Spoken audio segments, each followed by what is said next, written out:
Hello, everyone. I'm Don Lemon. Thank you for joining us. 56 days ago, George Zimmerman crossed paths with Trayvon Martin. 11 days ago, he was finally arrested for shooting the unarmed teen. Now, after only a week and a half in jail, Zimmerman could be released at any minute now. A judge granted him a $150,000 bond during a hearing that took some unusual turns. In a surprising move, he took the stand and said this to Trayvon Martin's parents. I wanted to say I am sorry for the loss of your son. I did not know how old he was. I thought he was a little bit younger than I am, and I did not know if he was armed or not.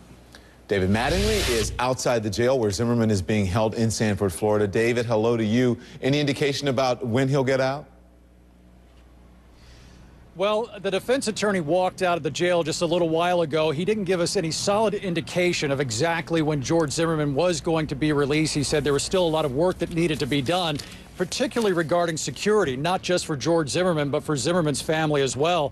And Zimmerman himself has to be able to get out of here, escape the scrutiny that he's under, and get back into hiding, the hiding that he emerged from to turn himself in. So right now, his attorney's saying his state of the mind is just looking forward.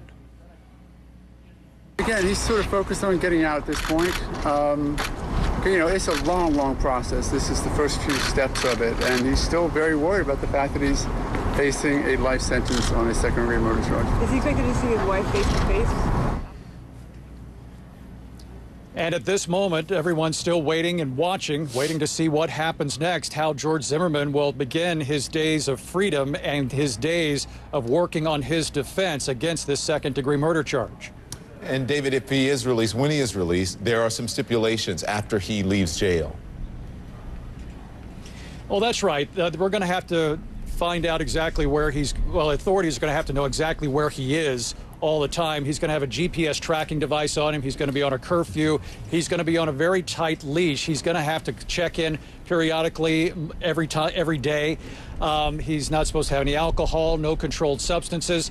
And he's supposed to be able to work freely with his attorney. One thing the judge did, though, that was very heavily in George Zimmerman's favor, he said he is free to go outside the state of Florida. So there might have to be some technical arrangements made so that they can keep track of him outside of the state as well. His apology that we played at the beginning of this newscast, it didn't sit well with some people.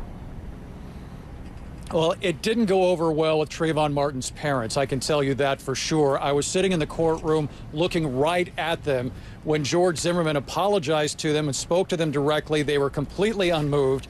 After the hearing, they got up quickly, left the courtroom without answering any questions, without speaking to anyone. They let their attorney speak afterward. He said that they felt that that apology was self-serving. They questioned the timing of it. They felt that George Zimmerman might have been saying that to help him get his bond. They also felt like he had plenty of opportunities before now to say something about killing Trayvon Martin. So it did not go over well with the family and obviously with their supporters as well. David Mattingly standing by where George Zimmerman could be released at any moment now. Thank you, David. We'll check back with you. We want to turn now to the U.S. military and a disturbing problem